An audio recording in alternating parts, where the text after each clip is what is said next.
tanto cielo para mí. Voy a volar, yo soy un bicho de ciudad. ¿Qué tal, amigos de la diócesis? ¿Qué tal, audiencia de FM Estepinac? Con ustedes, Fabián, en este espacio de prensa del Obispado de Morón, un espacio en el que vamos compartiendo nuestra fe, y el tema de hoy es monjes urbanos.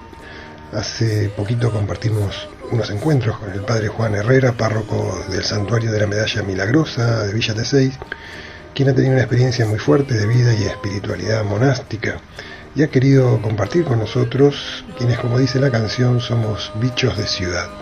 Y como tales, alguien afirmó una vez que nuestra espiritualidad es prestada, que necesitamos nutrirnos de la espiritualidad de otros que han salido, que han logrado salirse del mundo para cultivarla.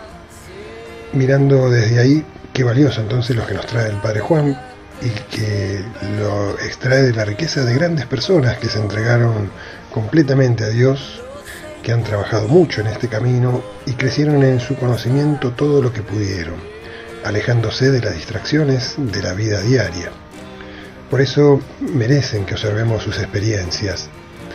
Hoy comenzamos con una introducción a este mundo que nos propone el Padre Juan, estudiando a un tocayo suyo, a Juan Casiano, de los primeros tiempos del cristianismo, que es un ejemplo de cómo tomar elementos de esta espiritualidad monástica y aplicarlos a nuestra realidad.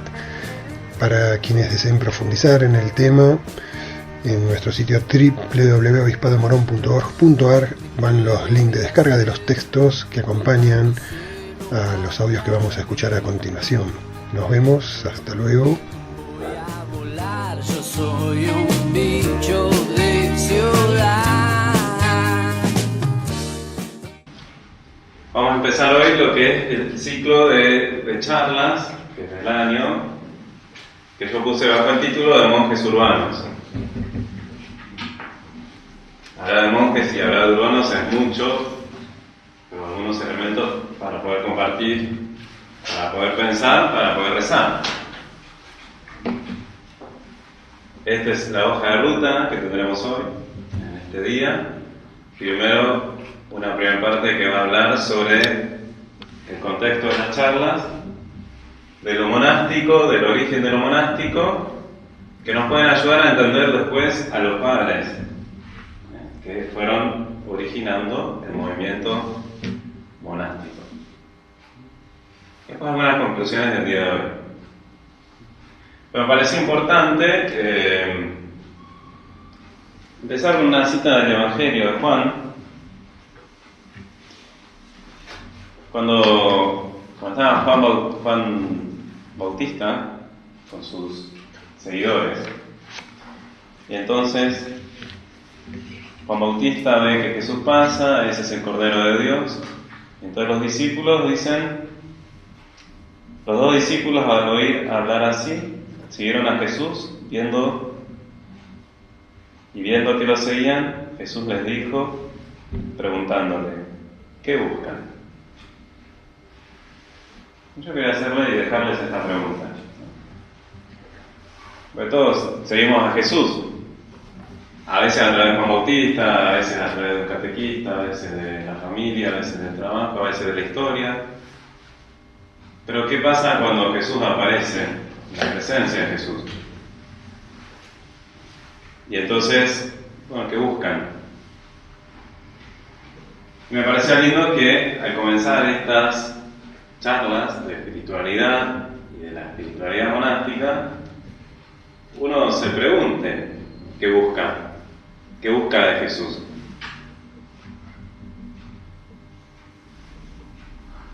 No es lo mismo hablar de Jesús, de esos discípulos con Juan Bautista, que tener a Jesús enfrente. Bueno, para entender la espiritualidad monástica me parecía lindo esta primera cita, ¿no? Para ir acercándonos a lo que es un monje y qué busca un monje. Bueno, esto. ¿Qué buscan? Porque probablemente detrás de la inquietud, el interés, la curiosidad por saber de la espiritualidad monástica, también hay un llamado del Señor. Y un llamado del Señor con la característica del Señor: desacomodarnos. Esto se había sumado a Jesús. Bueno, pero Jesús dijo: bueno, ¿pero qué? ¿Qué busca? Me gustaría que esto no sea algo solamente informativo, algo de curiosidad, o algo que me hace pasar un buen momento, sino una llamada del Señor también.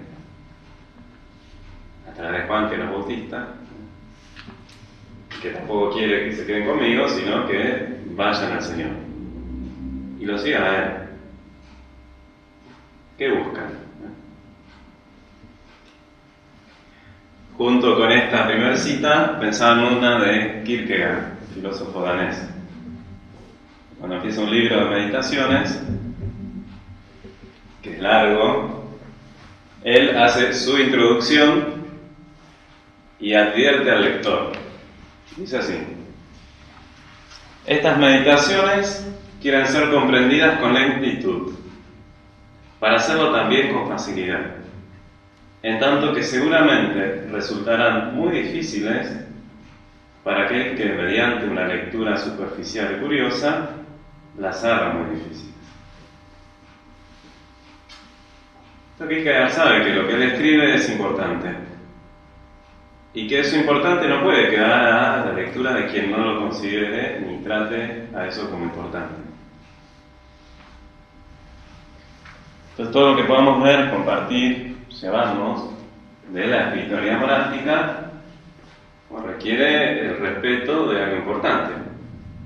Y algo importante que hay que cuidar, algo importante no se entiende tan rápidamente.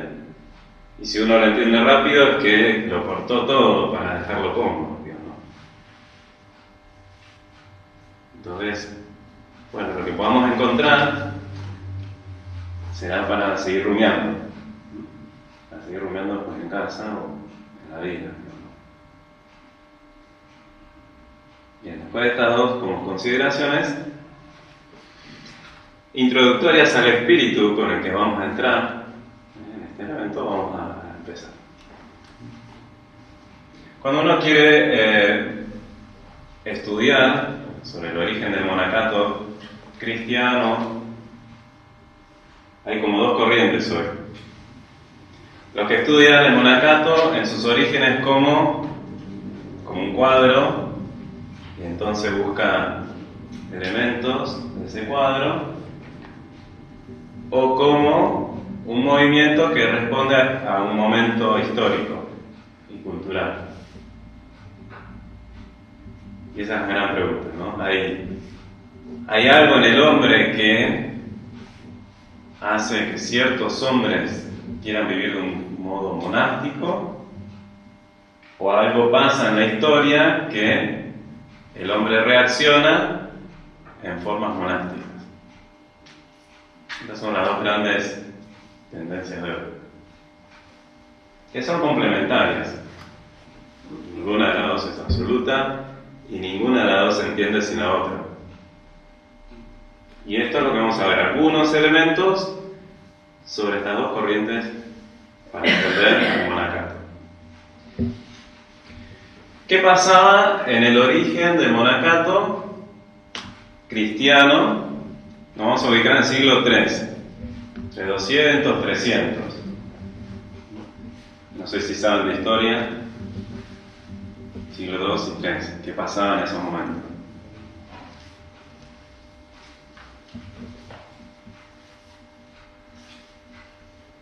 Era un siglo de crisis. La cultura griega helénica estaba en crisis. Y del otro lado, el Imperio Romano estaba en crisis. Crisis porque había crecido tanto el aparato de los imperios que eso generaba mucha presión sobre los pueblos. Presión económica, presión social, un grupo de elegidos o de élite cada vez más reducido que hacía la vida muy complicada hacia abajo. En el siglo III, entonces, hay un gran descontento con la vida, con los valores. Toda esa cultura clásica que se había desarrollado empieza como a caerse. Toda esa cultura clásica que se había vivido estaba corrompida por el poder, por los excesos, por el egoísmo, por la falta de vivir esos valores. Y entonces, en esa cultura del descontento, en esa cultura de crisis, en ese momento histórico de incertidumbre, empieza a haber búsquedas. Momento de crisis que abre a nuevas búsquedas. Antes todo era o helénico o romano. Cuando en el pueblo, en la gran cantidad de la gente, eso no hay satisfacción, se abre a otras formas. Y empieza el interés por otras religiones orientales. Y empieza a haber, siglo III, crisis. Esto que tenemos no nos dice nada, busquemos otras cosas nuevas, distintas, raras, religiones orientales. Esto que viven ellos son valores que se hablan pero no se viven. Y entonces, rigorismo. Nosotros vamos a hacer lo que hay que hacer bien. Esto que viven ellos es algo que está, digamos, dilatado, porque no se concentran en hacer lo que hay que hacer. Entonces, bueno, seamos un grupo pequeño de elegidos, selectos, que hacen lo que hay que hacer. Frente a la crisis, nuevas búsquedas. Frente a la crisis, volver a lo viejo, pero de un modo más rígido. Frente a la crisis, el escape, ¿no? Los dualismos. Empieza el maniqueísmo, las doctrinas filosóficas que separan el mundo de lo espiritual. Y empiezan a disociarse en vez de integrar. Eso es lo que pasa en el siglo III. Es el contexto sociocultural, ¿no? ¿Qué pasa en la iglesia en ese tiempo, siglo III? Primero, persecuciones.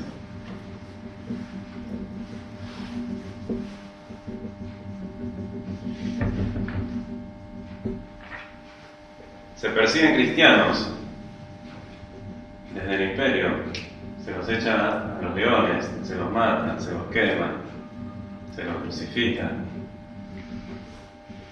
El gran ideal del cristiano es el mártir, el que da la vida por el Señor. El que, a pesar de todo, a pesar incluso del riesgo de su vida, sigue siendo cristiano. Cristiano en un contexto que no es cristiano. En un contexto que es perseguido, en un contexto que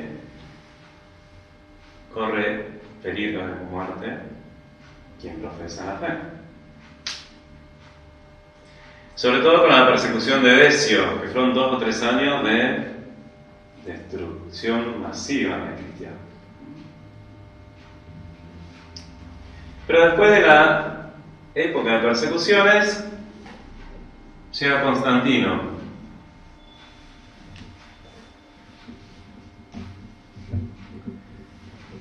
Y Constantino dice: estamos en crisis. En el imperio lo mejor que podemos hacer es estar bien con los cristianos, porque ellos van a darle soporte al imperio.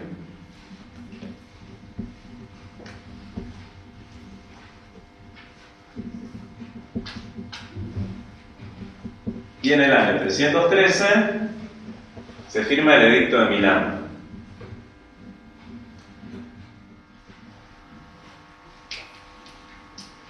Con el Edicto de Milán, la paz constantiniana, en el 313, los cristianos pasan a ser la religión del imperio.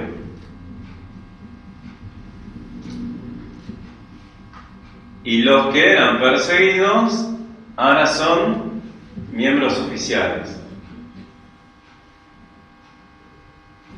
Y los que eran perseguidos ahora son parte de la estructura del imperio. Los que eran perseguidos ahora tienen beneficios. En el Imperio Romano, para tener algún cargo, tenían que ser cristianos. Y dice, bueno, genial. Vamos a la comunidad, vemos más o menos los que están, ahí sacamos para el gobierno. Pero como el corazón humano es tan pobre, esto que podía ser algo muy bueno, basta de persecuciones, ahora somos los oficiales, generó una decadencia espiritual y moral muy grande.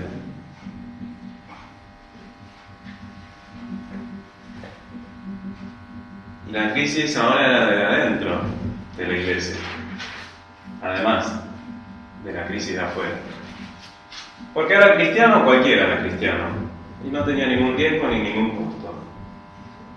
Ahora cristiano convenía ser cristiano, porque eso te da puestos. Ahora convenía ser cristiano, porque eso te da plata.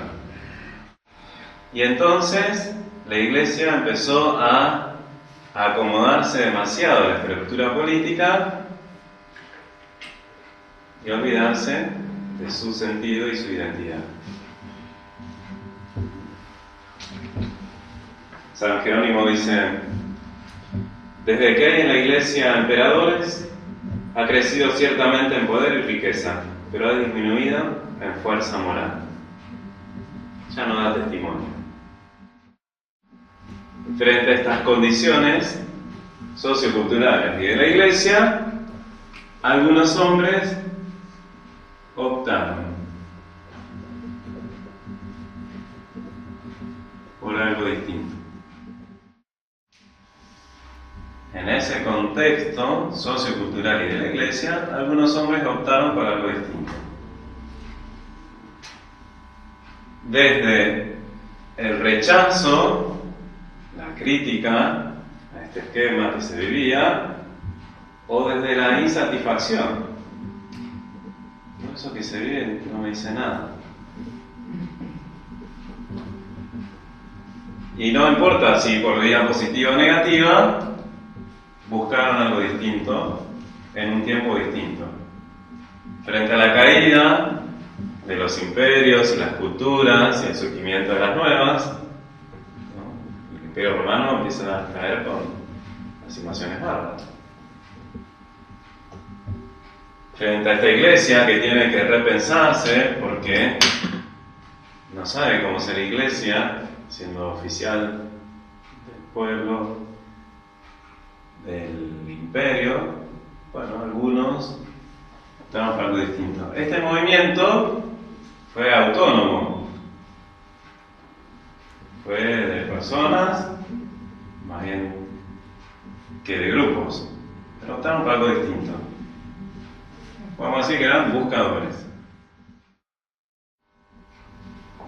Ser buscador no quiere decir que hayan sido buenos, ni hayan encontrado algo bueno, y mucho menos que lo hayan vivido.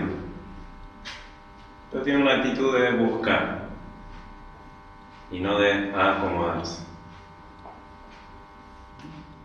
Y eso me parece que es interesante. Bien, ¿esto se entiende? Es importante para entender el movimiento monástico. Bien. Este movimiento monástico, podemos decir, si empezó en el siglo III con los monjes cristianos o si ya había otras experiencias. Si el monacato es algo propio de los cristianos o es algo propio de las religiones, donde los cristianos tienen su identidad particular. Y entonces encontramos en muchas culturas y en muchos tiempos distintas formas de monacato. Las más antiguas que se conocen zonas egipcias. Pero también hay formas hindúes, budistas, hay formas siríacas. En la época de Jesús había formas monásticas, los esenios, la comunidad Qumran, donde en distintos momentos, en distintos lugares y con distintas religiones, igual se pueden encontrar rasgos comunes.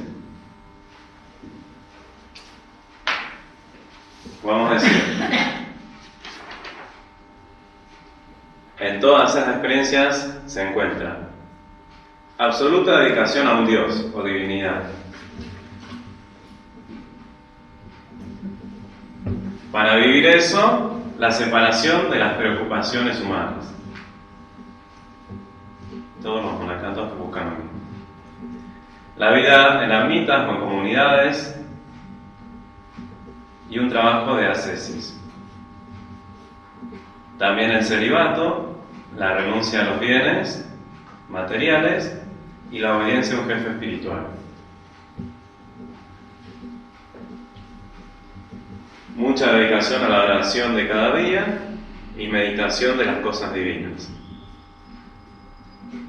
Y por último, después de un tiempo de prueba, ver si el candidato se compromete al nuevo estilo de vida, si es aceptado.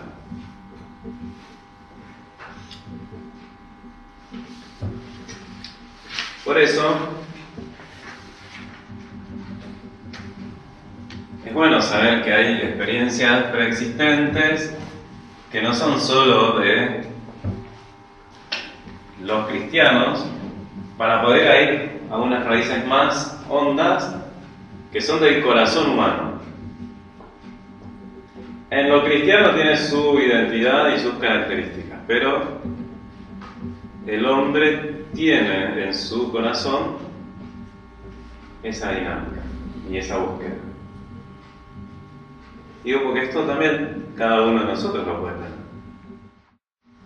Para terminar esta parte, ¿qué puse sociología de los primeros monjes? Detrás de esto es cómo eran esos primeros monjes, cómo se fue armando lo que hoy conocemos por monasterios organizados, con una regla, con una vara. ¿Cómo eran esas primeras experiencias de monjes?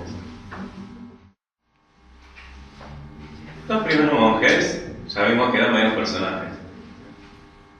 Porque no se acomodaban, porque criticaban o porque no les decía nada y buscaban otras cosas, ¿no?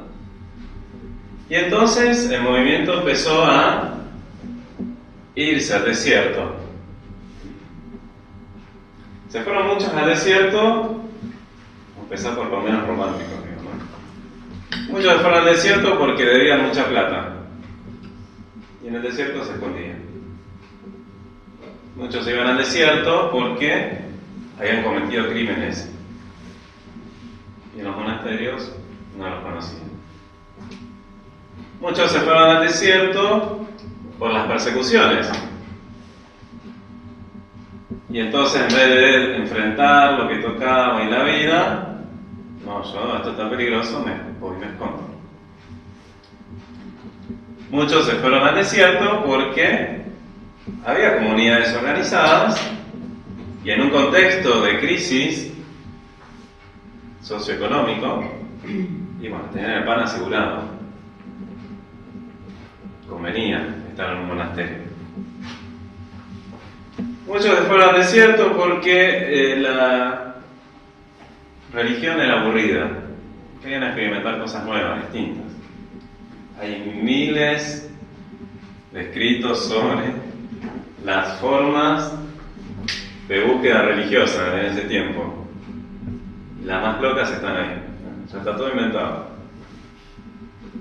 Porque esta religión era aburrida, porque esta religión ya mencionada, había que hacer cosas que estuvieron en el límite, porque así Dios experimentaba más fuerte. En el desierto no hay agua, hace calor. Sobrevivir es una experiencia para muchos cautivante. Entonces, muchos de los primeros monjes, digamos, no eran de estampita. También estaban los que buscaban sinceramente a Dios, los que necesitaban un contexto de soledad y de silencio para poder ir más hondo, para entender lo que pasaba, para buscar una respuesta. Dentro de los monjes había muchos que eran humildes, pero había muchos que eran muy ricos, que eran de la aristocracia, que tenían muchos bienes. Dentro de los monjes había lo que llamaban monjes rudos, que no habían estudiado nada, eran de campo. Y eran monjes que eran profesores de facultades. Dentro de los monjes había los que eran más silenciosos y otros que eran itinerantes predicantes. Dentro de los monjes estaban los que se dedicaban solo a orar y los que atendían enfermos. Todo eso convergía en distintos lugares. Por eso el movimiento de los primeros monjes fue muy querido por el pueblo, porque tener monjes y tener un monasterio cerca garantizaba una calidad de persona y de vida, para quien lo vivía y para quien se acercaba. El pueblo quería mucho a los monjes y a las comunidades de monjes, porque en ese vivir más radicalmente los valores del Evangelio, las personas eran ricas espiritualmente y el aporte a quienes estaban cerca enriquecía en ese momento de crisis. Eso fue en los primeros momentos, y por eso primero eran unos pocos, después iban de a 100, después había monasterio de 1000 personas. 1000 personas, imagínense. En las grandes ciudades de Siria, de Palestina, de Egipto, se hacían monasterios muy numerosos. Casi como ciudades y casi contra ciudades. Nos quedamos acá, no todo fue tan espiritual en los monjes.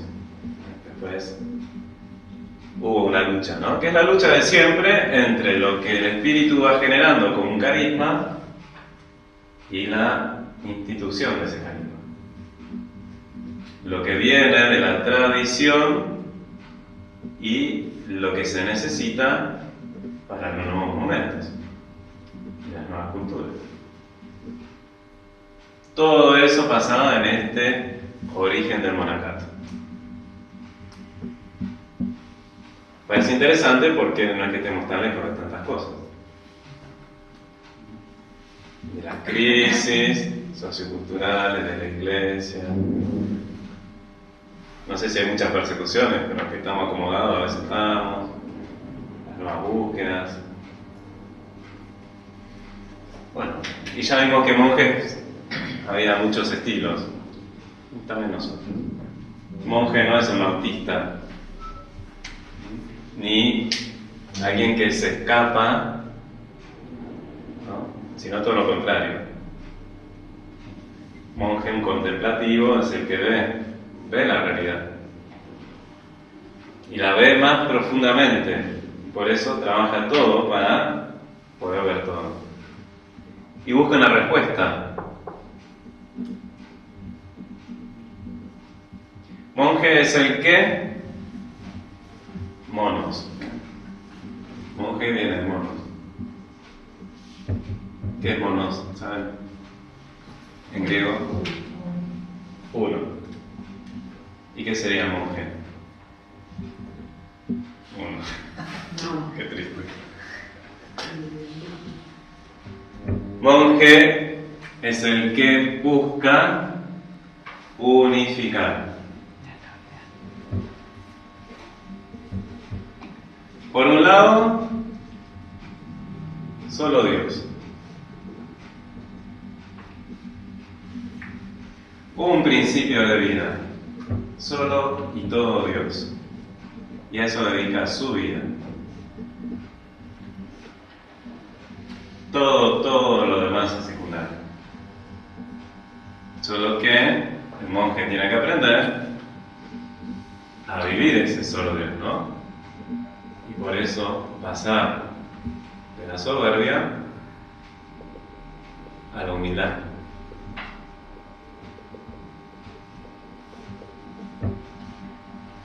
Solo y todo Dios.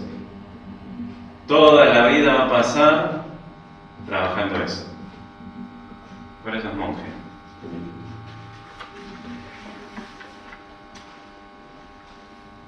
Pero también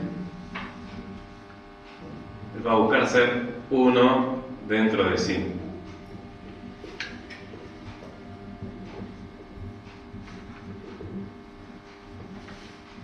Y entonces pasará su vida integrando los distintos aspectos de su humanidad.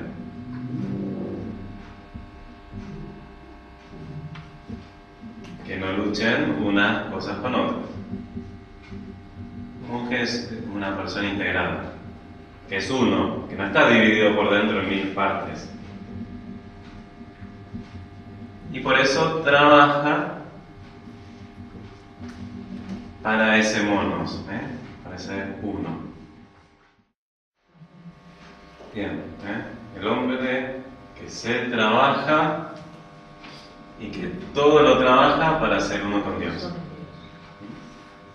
Y esto no lo saca del mundo en el que está, pero ordena el mundo en su lugar, después de Dios. Y todo y solo desde Dios. Eso me parece importante. Pues si no entendemos esto, no vamos a entender nada del otro. En esta cultura, ¿no?, que es más individualista.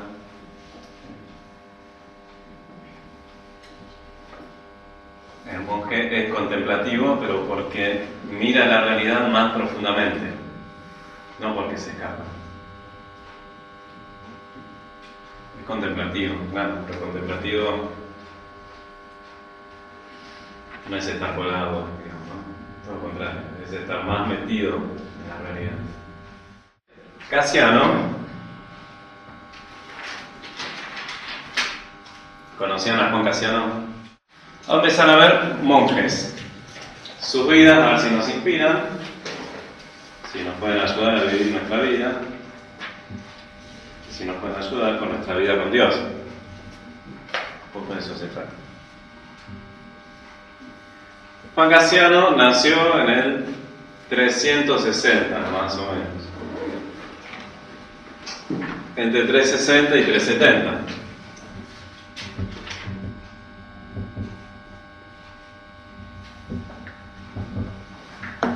Está bien en el medio de...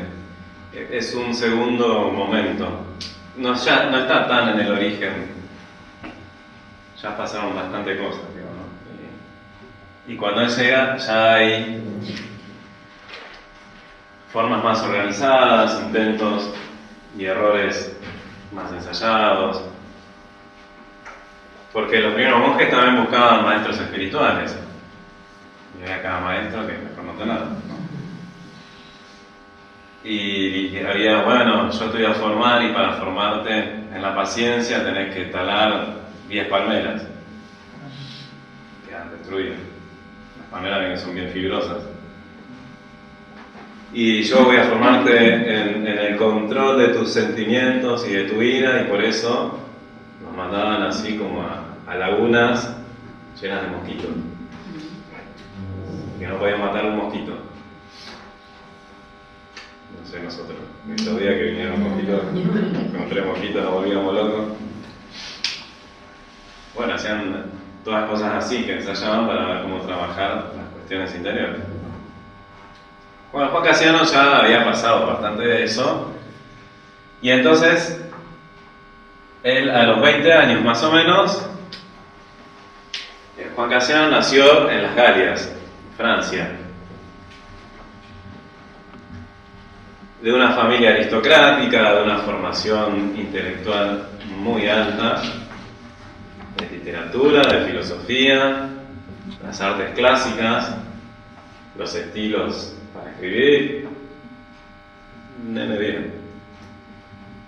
Pero a los 20 años deja todo y se va con un amigo, Germán, a Palestina, a buscar a esos monjes de los que se hablaba.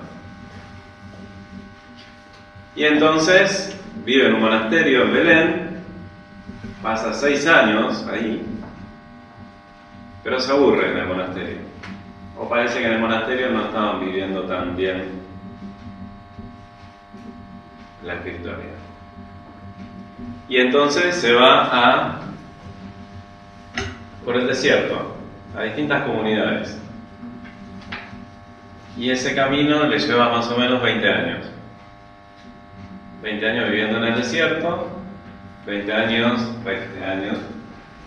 escuchando y viendo monjes, sus vidas, sus prácticas, sus formas, todos sus testimonios.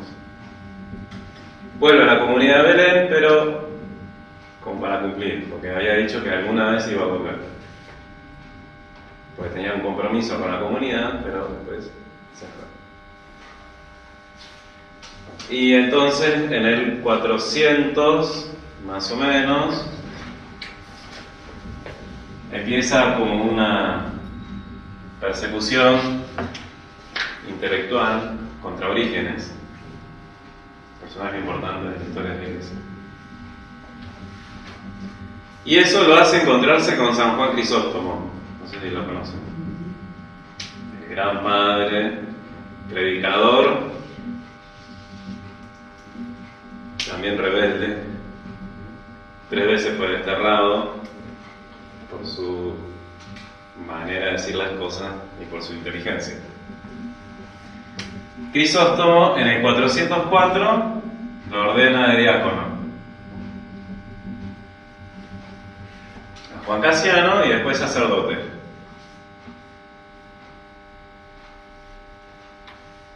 Y entre 404 y 420 más o menos se dedica a las cuestiones de la Iglesia de su tiempo.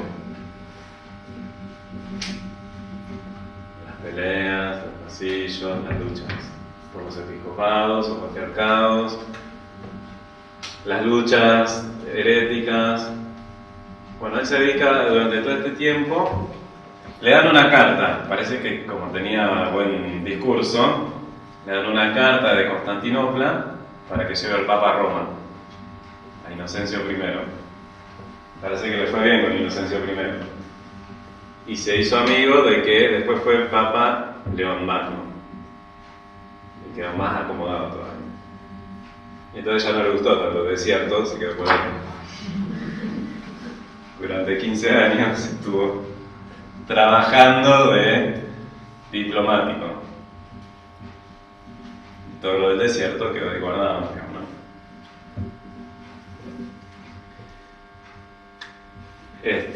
Lo ordenan sacerdote y en el 420 se instala en Marsella, en Francia, y funda 2 monasterios, uno de mujeres y uno de hombres, lo cual para esa época era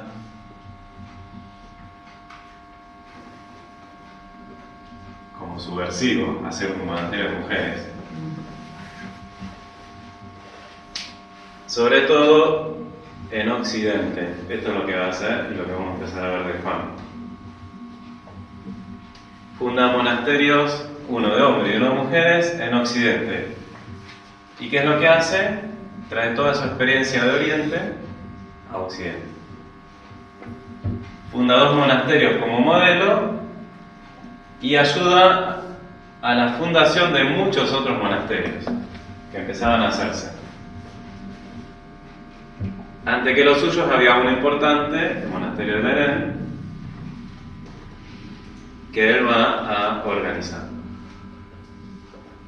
Bueno, y termina muriendo, como todos. 4:35 más o menos. O 36. No sé si. Esa es la vida. Algo del estilo literario que puede ayudarnos en nuestro estilo de comunicación. Juan Casiano, vamos a ver, hace la integración de dos géneros literarios muy usados en su época. Relatos de viajes, eso atrapaba, porque era, imagínense en Occidente, en las urbes de Occidente, se habla del desierto de Egipto, todo lo que pasa en el desierto. Entonces estaba muy de moda en esa época los relatos de viajes. Y el otro género que integra es el de las colaciones o conferencias. Y entonces a partir del diálogo, del ida y vuelta,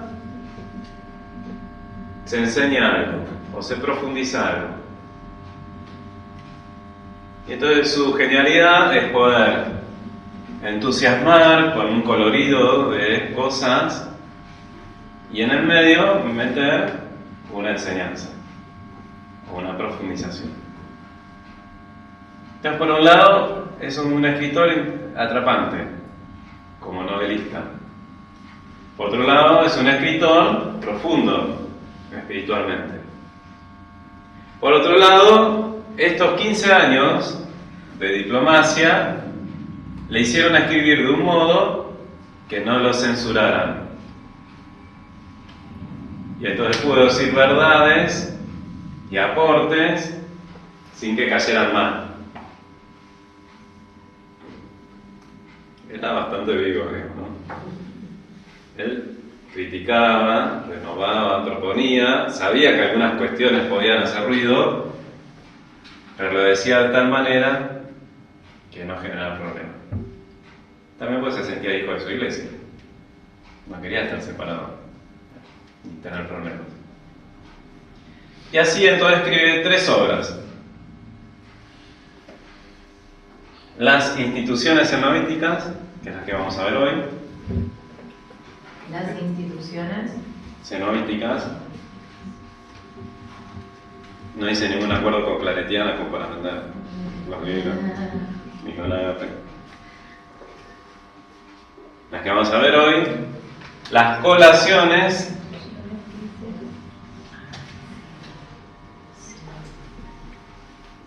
Que las podremos ver la semana que viene. Que son conferencias, 24 conferencias con padres del desierto sobre distintos temas espirituales. Y una obra que no está traducida, si uno quiere lo puede hacer, que es sobre la encarnación del Señor contra Nestorio, que es un hereje. Esta obra es teológica, le fue mal, dijo muchos errores teológicos, y por eso quedó en sospecha. Y es una de las razones por las que no es santo, no es San Juan Casiano. En la iglesia en Occidente, por lo menos. En Oriente, en algunos lados, es San Juan Casiano y tiene sospechas también. Pero acá no le fue de la misma manera.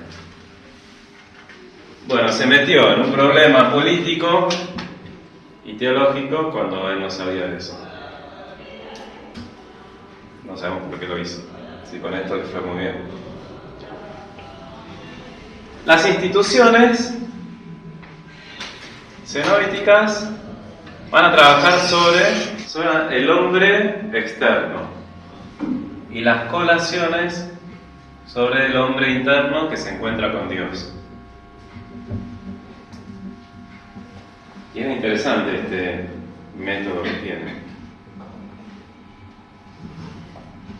Él dice que hay que empezar trabajando por la reforma del hombre externo para que pueda tener capacidad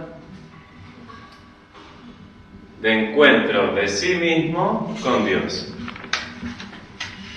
Esto hay que tener cuidado. El hombre externo. ¿Qué le llaman al pecado? Al hombre en el mundo sin Dios. Al hombre con su pecado, con sus pasiones desordenadas. Al hombre que pone como Dios cualquier otra cosa.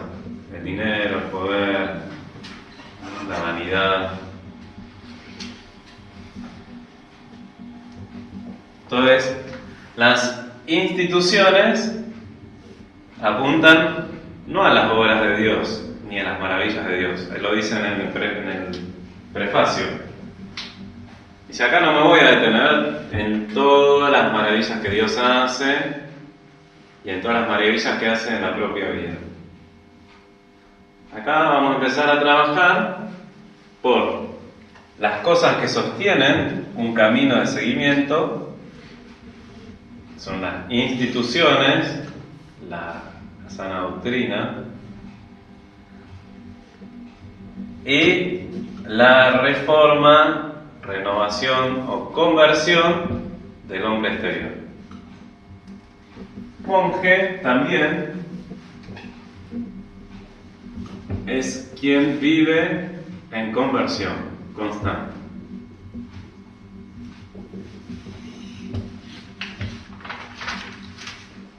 Ningún monje, que se entiende bien como monje, dice voy a ser monje porque yo soy mejor que otros.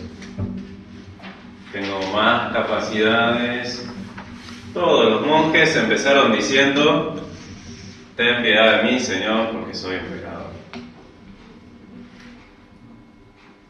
Todos los monjes empezaron así y los buenos monjes terminan así. Ten piedad de mí, Señor, porque soy un pecador.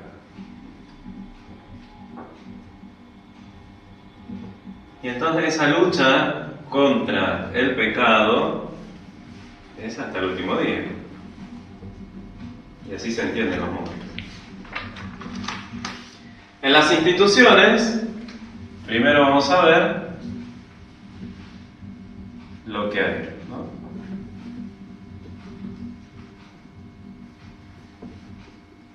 Lo que hay que ya está probado de otros monasterios. Esos son los libros 1 al 4. Son 8 libros. 8 libros que nosotros diríamos capítulos. Y del 5, no, son 12. Perdón. Del 5 al 12,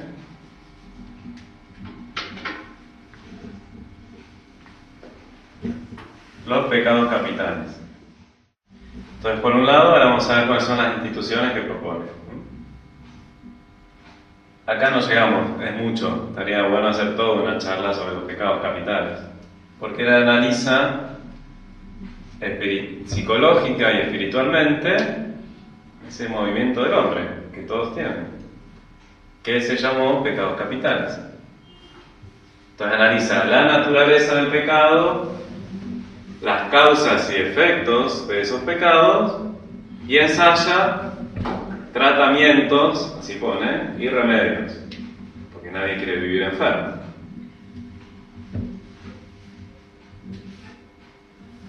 Y entonces en este libro, ahí, ya me lo robaron. Entonces, en este libro de las instituciones, los primeros 4 capítulos, ahora lo vamos a ver, hablan de lo que hay probado para vivir la vida monástica y los otros 8 sobre los pecados capitales. Esos pecados capitales, dice, los escribo para mostrarlos, porque si no los mostrara, pudiéramos pensar que estamos en perfectas condiciones. Y todos estamos en perfectas condiciones hasta que nos empezamos a ver. Entonces analiza, describe minuciosamente cada uno de los pecados en esas 3 dimensiones. La naturaleza, las causas y efectos, y el tratamiento y remedios. ¿Qué es lo que dice Juan Casiano? que no sirve de nada saber si no lo vamos a vivir. Y no sirve de nada tener conciencia de las enfermedades si no las vamos a querer sanar. Y entonces el monje es el que se pone a trabajar sobre estas cuestiones.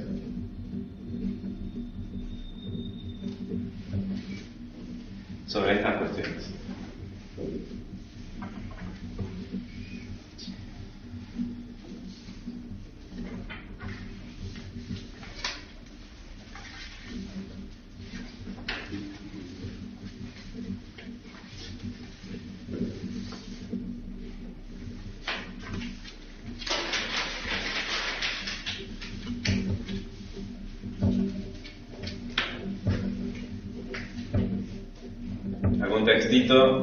Esta es la presentación del libro. Pueden leerlo, se consigue. Es fácil de leer y es lindo de leer. Las instituciones de lo que hay, el primer capítulo habla del hábito del monje. Dice por qué. Es lo primero que distingue a un monje, pero eso exterior que lo distingue, la gente y el mismo monje tienen que saber signo de qué es.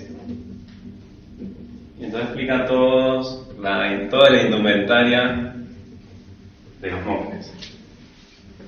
Pieles de cabra, se ponían cíngulos, se tapaban para que no los vean. La primera institución es el hábito, la segunda institución, la oración sálmica, la liturgia de las horas, que todavía no era como hoy la conocemos, pero ya se estaba organizando. Imagínense que los primeros monjes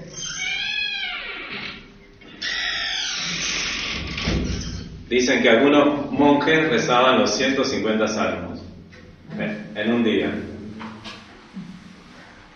En un día. Y en un día y al otro día los 150. Porque cumplí con esto y en 10 años ya tengo para...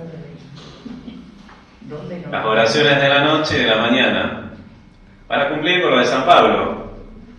Oren sin cesar. La búsqueda de los monjes era ¿cómo se cumple esa palabra?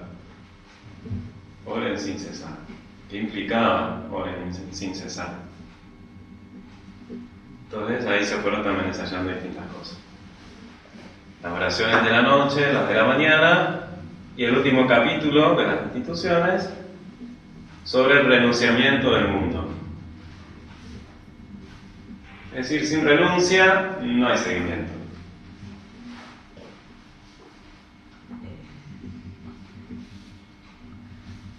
Sin renuncia no hay seguimiento. Y entonces el monje era el que renunciaba al mundo para solo Dios.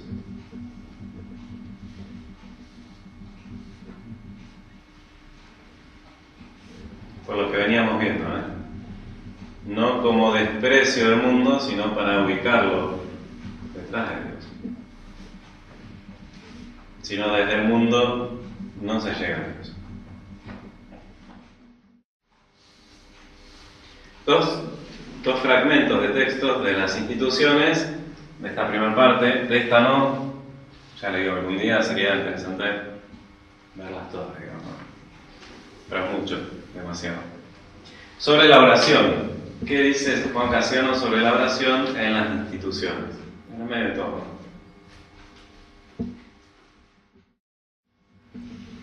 Por tal motivo, que es el párrafo, recomiendan que la oración se termine pronto, no sea que, demorando demasiado la permanencia así, algún exceso de flemas o humor menoscabe la elevación de la plegaria.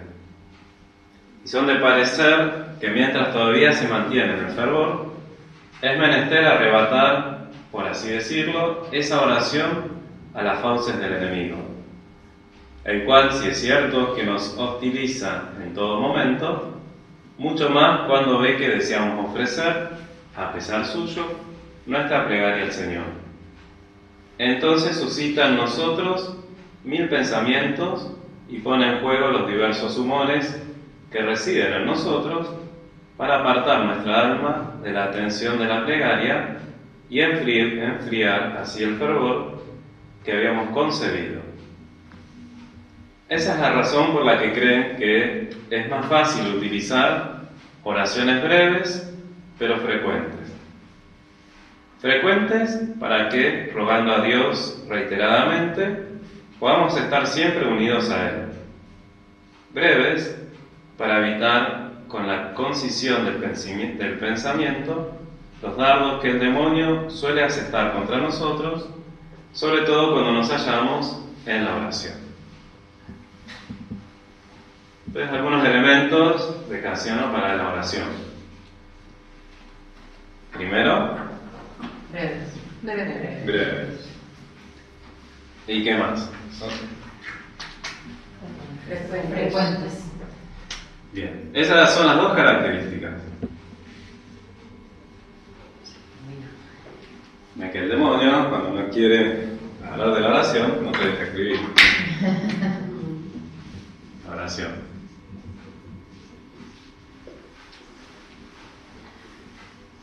Breves y Frecuentes. ¿por qué tiene que ser breve?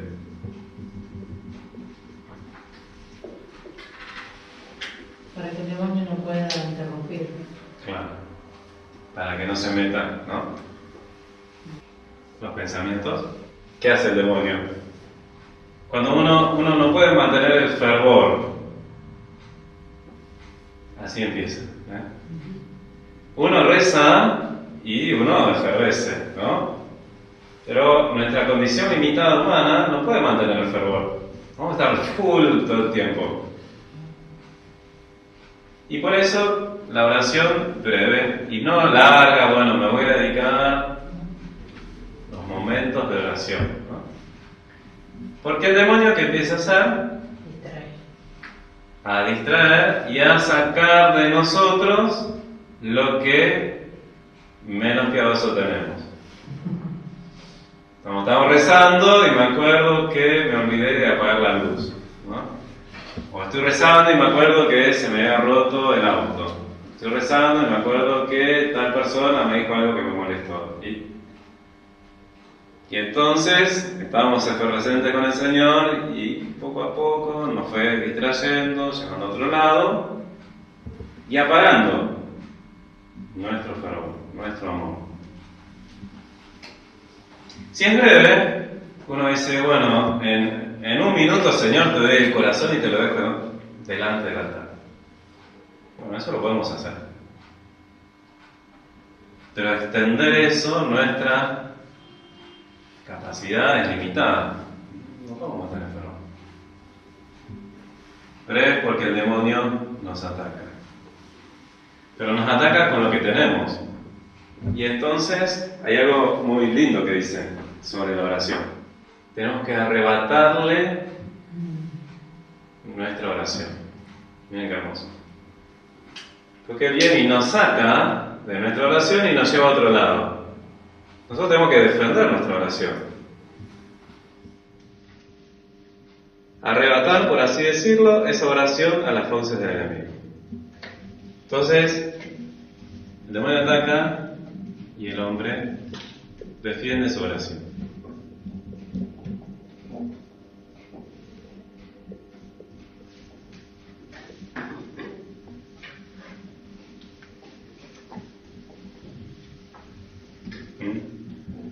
Y eso entonces nos tiene atentos.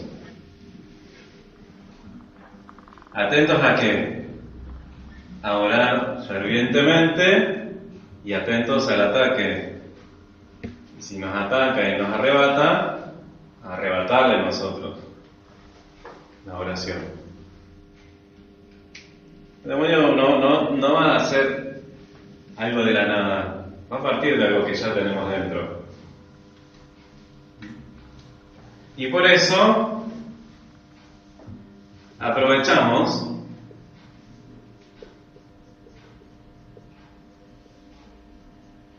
para trabajar. y le agradecemos al demonio. ¿A quién le gusta que lo corrija? A mí no. A los monjes tampoco. Nos cuesta, ¿no? Toda la humildad y la soberbia. Viste que vos hiciste todo, pero te quedó justo allá en la esquinita sucio. Y vos ya... Bueno, a nadie le gusta que le muestren esos errores. O las cosas que hay que trabajar. Y entonces, el demonio hace eso. Nos ataca mostrándonos lo que está mal, lo que falta, lo que todavía no trabajamos, lo que no nos gusta. Y nosotros podemos ponernos tristes, podemos perdernos con eso, Pero al final de esa oración breve es gracias, porque eso que no está trabajado lo puedo trabajar, lo puedo convertir, lo puedo transformar, lo puedo ofrecer a Dios. Presto atención, porque al monje le interesa ser uno dentro de sí. No tener nada escondido, no tener nada inconsciente, no tener nada oculto. Bien. ¿Y por qué la oración tiene que ser frecuente? Imagínense que yo digo voy a rezar de 6 a 7 de la tarde. Y nada más. O voy a rezar de 6 a 6 y 30 porque quiero ser breve. Y nada más. Todo el otro día, todo lo que pasa. Y entonces, claro, la oración es cuando, podemos decir, tienes un momento de intimidad, pero es frecuente, es decir, con todo lo que va pasando. Gracias, Señor, porque me desperté, gracias porque puedo desayunar, gracias porque voy a trabajar, gracias porque voy a estudiar, gracias por el inconveniente que me hace humilde, gracias por este dolor que hace que me abra tu misericordia, gracias por este hermano que me cuesta, porque así puedo... Es como dar la vida. Claro. Lo que transcurre en ese día. Si es frecuente, la oración toca toda la vida. Y no solamente lo que consideramos digno de que toque la vida. Si es frecuente, es toda la vida.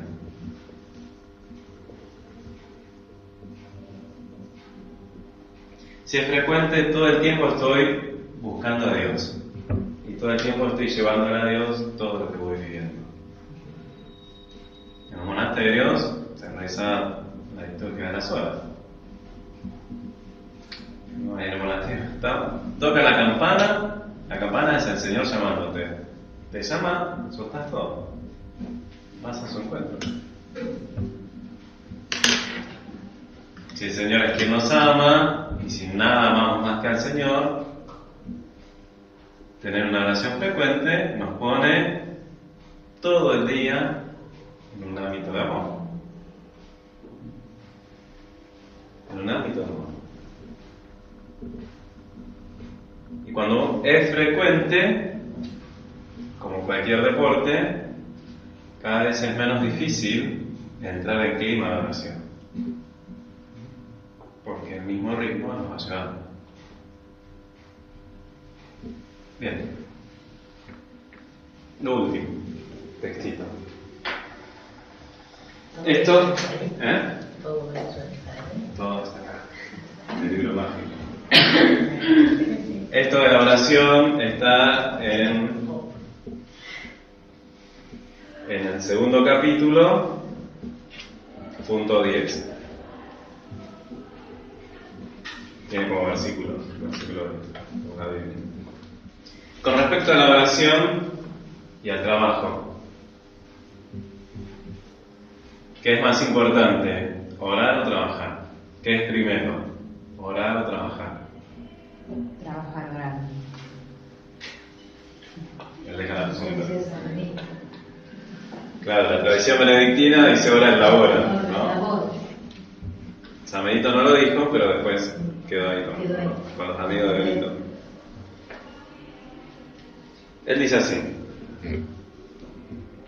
de esta suerte, con el peso del trabajo, como un áncora tenaz e inconmovible, dominan los movimientos peligrosos de su corazón, los monjes, y la inestable fluctuación de los pensamientos, y sujeta la inconstancia y veleidad de la mente, puede el monje permanecer en el reino de su celda como un puerto seguro. El fruto práctico es a todas luces evidente. Aplicado al ejercicio de la meditación y de la guarda de los pensamientos, no es fácil que su alma, que está siempre alerta, consienta la primera sugestión perversa, antes puede guardarse de todo pensamiento ocioso. Tan verdad es esto que digo que sería difícil discernir cuál es el efecto y cuál es la causa en este aprovechamiento espiritual. Quiero decir que sería prolijo averiguar si es la meditación lo que les permite consagrarse de lleno al trabajo, o si, por el contrario, es el trabajo incesante lo que les depara el progreso en los caminos del espíritu, con tantas luces y ciencia de las cosas de Dios. Integrar dos aspectos que él no define cuál, pero que están integrados. Veremos en las colaciones una característica del hombre es su inestabilidad, que no necesariamente es negativo. Como no podemos permanecer con el fervor, tampoco podemos permanecer con un pensamiento ni con un sentimiento. Estamos en constante movimiento. Y entonces a veces en la oración queremos vivir en la oración y estamos revueltos. Y tratamos de ordenar todo eso para empezar, ¿no? Entonces, con un sentido muy práctico, casi uno dice, bueno, a veces conviene trabajar, concentrarse en el trabajo, que el trabajo me ordene, y ordenado por el trabajo, pueda meditar. Porque a veces salir del encierro ayuda a poder meditar. Y a veces al revés. Si solo trabajo y no tengo meditación, y si trabajo sin meditar, ¿para qué trabajo? El trabajo no me enriquece en nada. Termina siendo como un activismo. Entonces, la meditación y el trabajo son dos aspectos que se complementan y se enriquecen. Y no se entiende uno sin el otro, porque la meditación es más interior y el trabajo exterior.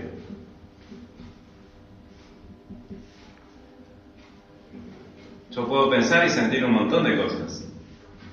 Puedo creer que puedo construir todo este edificio, pero hasta que no me ponga a construir, no sé cuál es la verdad. Y a veces puedo creer que puedo construir todo un edificio y creer que esa es la medida, y cuando me pongo a hacer, hago una choza. Y esa es toda la medida. Entonces todo esto que pienso, que siento, que medito, se adecua a la realidad porque trabajo la realidad. Entonces ningún monje se queda solamente en la meditación. De algún modo necesita alguna comprobación o corroboración, y esa será del trabajo.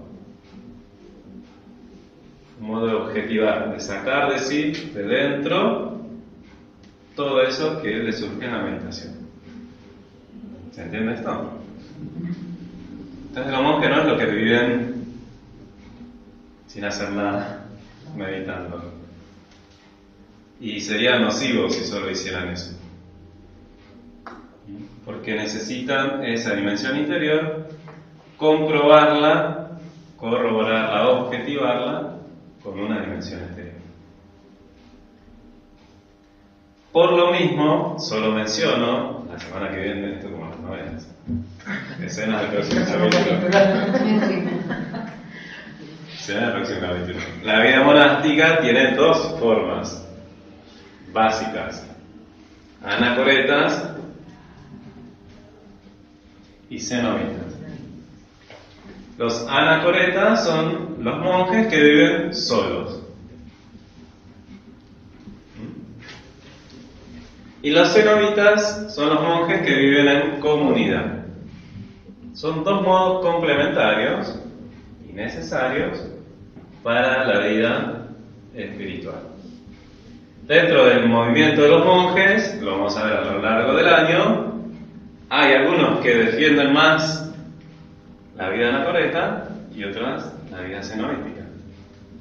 Algunos dicen que hay que empezar por la vida en comunidad para poder vivir solo, y algunos dicen aprender a vivir solo para vivir en comunidad.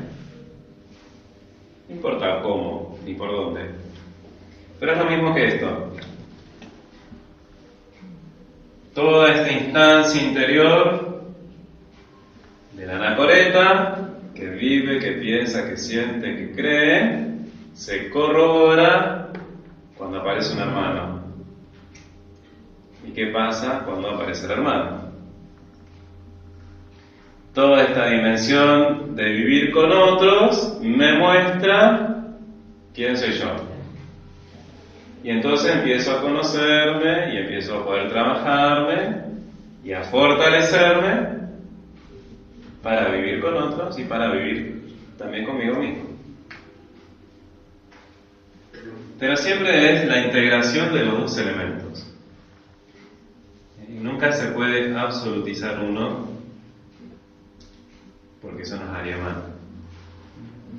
Cada uno tiene alguna inclinación o facilidad en alguno de estos aspectos. Es bueno integrar y complementar con el otro. Yo puedo ser más meditativo o más trabajador, ¿no? No importa, los dos tienen que integrarse. Yo puedo ser más solitario o más sociable, comunitario. No importa, los dos tienen que integrarse. Para Juan Casiano, la vida del monje empieza en los cenobitas y madura cuando puede vivir solo. Para Juan Casiano, que es una propuesta. San Basilio, por ejemplo, dirá lo contrario.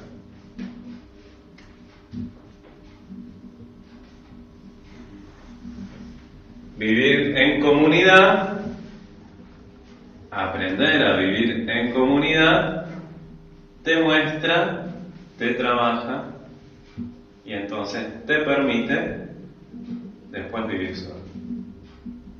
Vivir solo, que es solo para Dios. Y ahí sí, una unión que nada ni nadie puede hacer nada. ¿Qué nos pueden dejar los monjes? Después de esto que vimos, primero un sentido de realidad.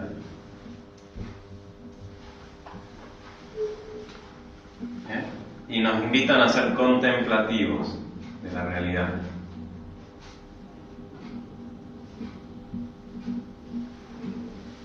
¿Qué podría ser eso? No ver, sino quedarnos viendo. No hacer zapping de una cosa en otra.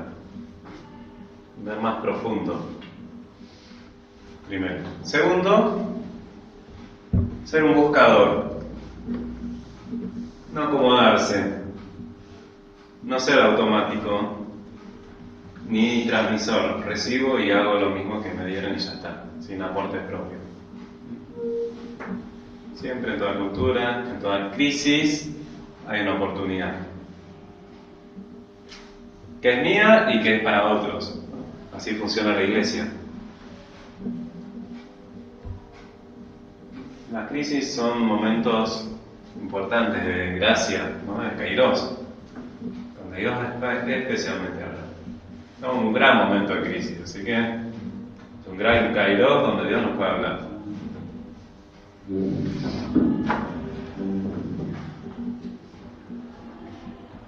El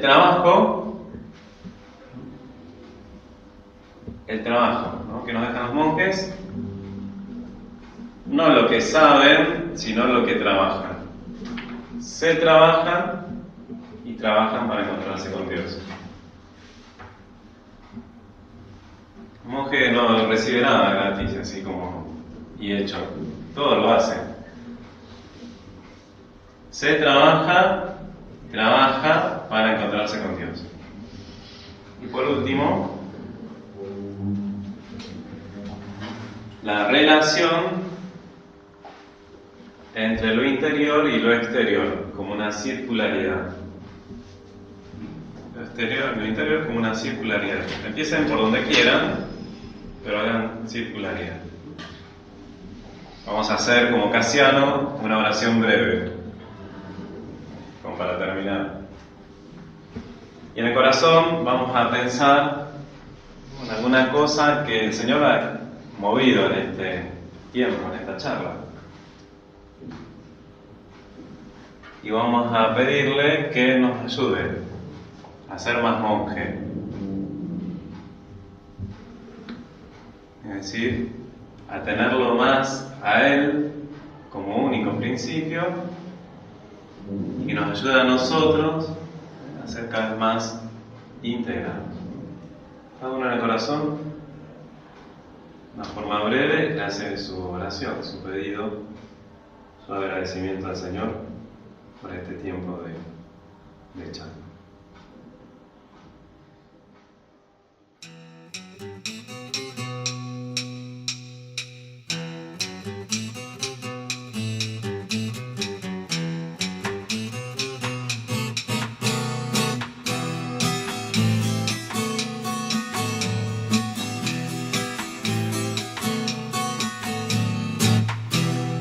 Vengan y vean, lo dijo Jesús.